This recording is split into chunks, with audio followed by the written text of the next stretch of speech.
Hi everyone, how are you today?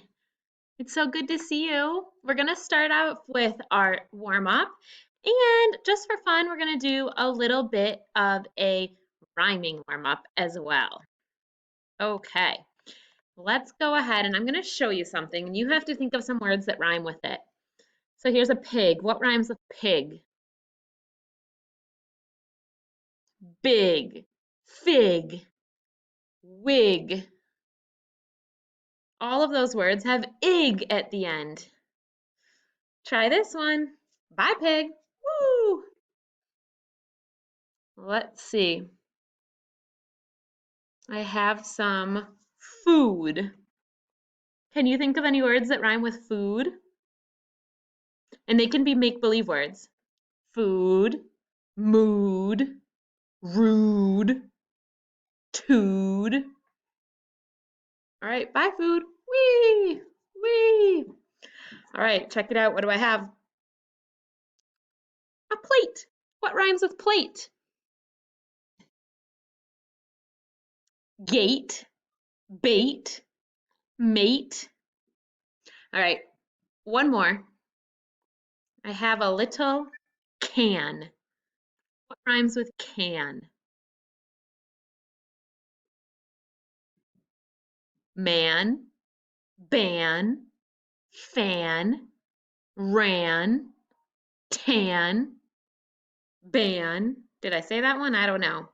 Woohoo! Okay, rhyming is fun. That's a game that is always fun to play at home too, to look around your house and see who can come up with the most rhyming words. Sometimes I do fake words, nonsense words, and sometimes I say real words only, depending on the rules. Okay, let's do our sounds. A apple a. E ed eh. I itch I. O octopus ah. U up WH whistle wah. CH chin ch. AM ham am. Awesome job. And it's time to get tricky. Tricky. Here we go. Try to read it before me. You. Spell it. Y-O-U. We'll say it and we'll spell it and skywrite it. Your. Actually, not skywrite. Let's just write it on a surface. Y-O-U-R. Your. I want to go to your house and do foundations there. I, and it's always uppercase when it's by itself. I. What's this word? They. Noisy TH. Make that tongue tickle. They. T-H-E-Y. They are having a lot of fun over there.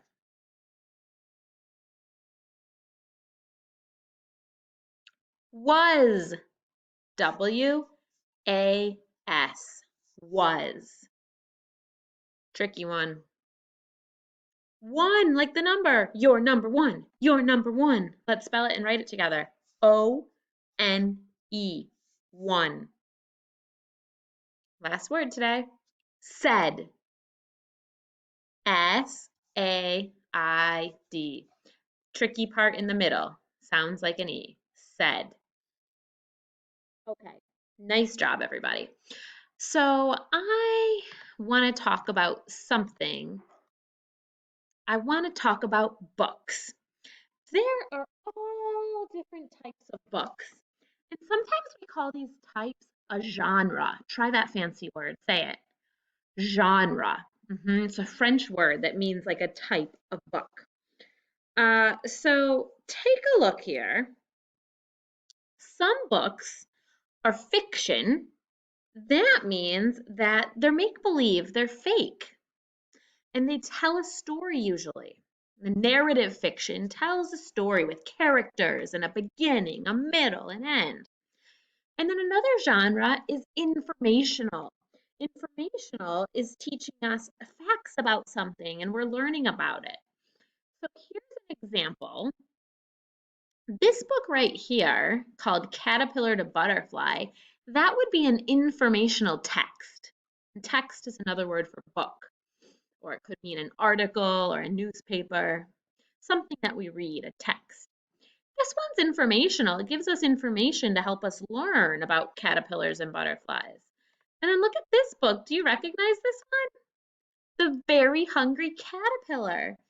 This one is a fictional narrative. It's a narrative fiction. So it's a fake story with a make-believe character about a caterpillar, and it's got a story about him. And these kind of stories are written to entertain us, right? To have us enjoy them. Let's talk about the story that we read for story time last week. Do you remember this one? Mac and Bugs is what it was called. What do you think? Was Mac and Bugs informational? Was it teaching us about the bugs? Or was it narrative fiction? Was it a story that was entertaining? I want you to think about that and we will read it again. Okay? So as we scoop it, we'll read it. Read it with me. Mac is not a fan of bugs. Not one bit. If a bug gets on Mac's bed, Mac gets mad. Mac yells at the bug.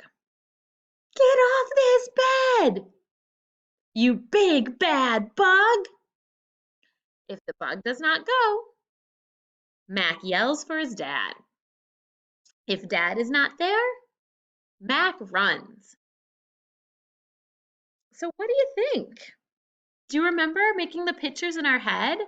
Do you think that this story, Mac and Bugs, is informational text or fiction? Yeah, it's fiction. It's telling us a story. It's not teaching us about these bugs. Could this story really happen?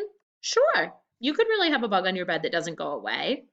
So fiction doesn't have to be characters that are fake, but it has to have a story. Okay, let's try another example. Fiction or informational? Take a look. This is a book called Ladybugs, and it looks like it has a photograph of a ladybug. And this is another book by Eric Carle called The Grouchy Ladybug. Have you ever read that one? Looking at these covers, I know The Grouchy Ladybug is a narrative story, and Ladybugs is facts. It's informational text. Okay, so what we're going to do today is talk more about fiction, narrative fiction. So here's that book we were just talking about, The Very Hungry Caterpillar. And let's really look at it. So on the front cover, we have the title and we have the author. It's by Eric Carle. So he wrote the book, and you know what? He also did the illustrations. Eric Carle did all of these pictures. Let's look at the back of the book. We have another picture that he did, and he signed his name here to show that he did the art. So we now know the title and the author and the illustrator. Let's listen to this story because this story is fiction. It tells us a story and it has a character. You might already know this one. It's a classic.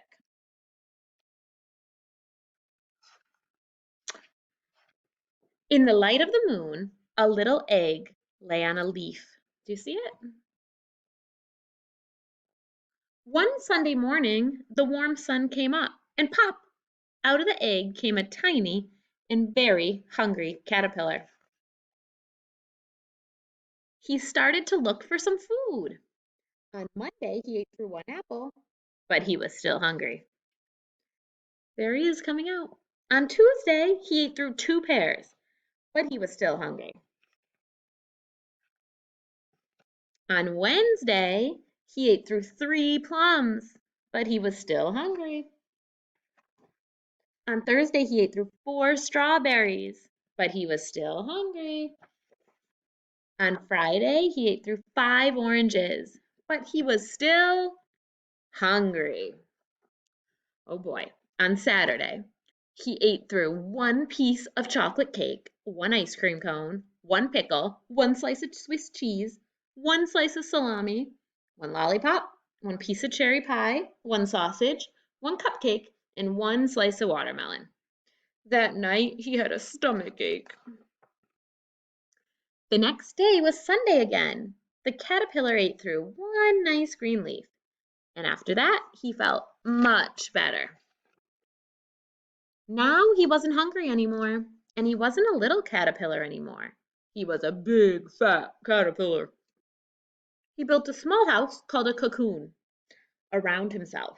He stayed inside for more than 2 weeks. Then he nibbled a hole in the cocoon, nim, nim, nim, nim, pushed his way out, and he was a beautiful butterfly. So since we know this was a narrative fiction, who are the characters? The caterpillar, good. And what was the setting? Where was the story? Yeah, he was like on his leaf outside, right? We know he was outside looking for food on a sunny day. And when was it? It was a whole week, right? Monday, Tuesday, Wednesday, Thursday, Friday, Saturday, Sunday. So tell me what happened first?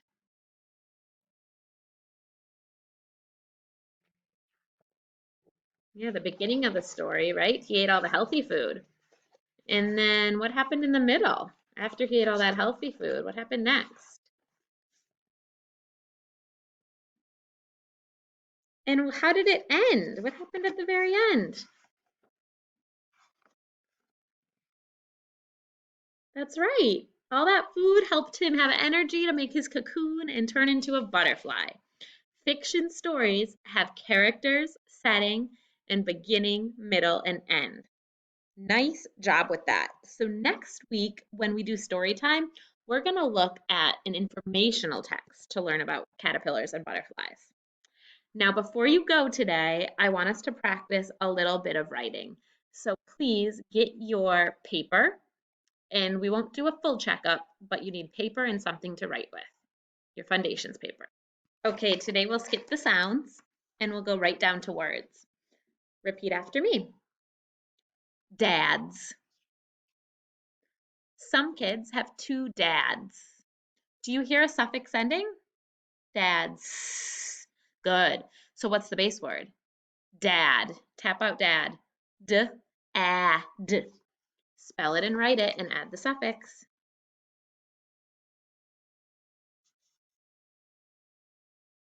When you're done, underline the base word, circle the suffix. And check it with mine. Dads.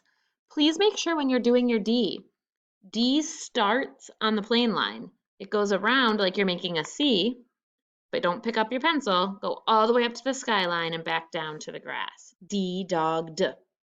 It's very important you make your D like this because you have to make the drum first. That helps you remember that D says d, d, d, d, d, like a drum. See, that's like the drum of the D. I think of this part as a drum. Okay, let's try this next word. Bells.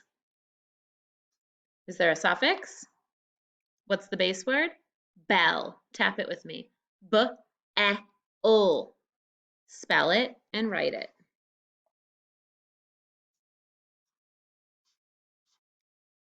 Add your suffix. Okay, when you're done, star the bonus letter, underline the base word, and circle the suffix. It should look like this. Bells. And when you made your B should have started up in the skyline, came down, up around, B, bat, B. B has to start up high because we have to make the lips first. Those are like lips together, B, to make the B sound. Okay, really make sure you're making those B's and D's the correct way. Let's do one last word for today. Repeat after me. Beds. Is there a suffix ending? Yep. So what's the base word? Bed. Tap it. B-e-d. Spell it and write it.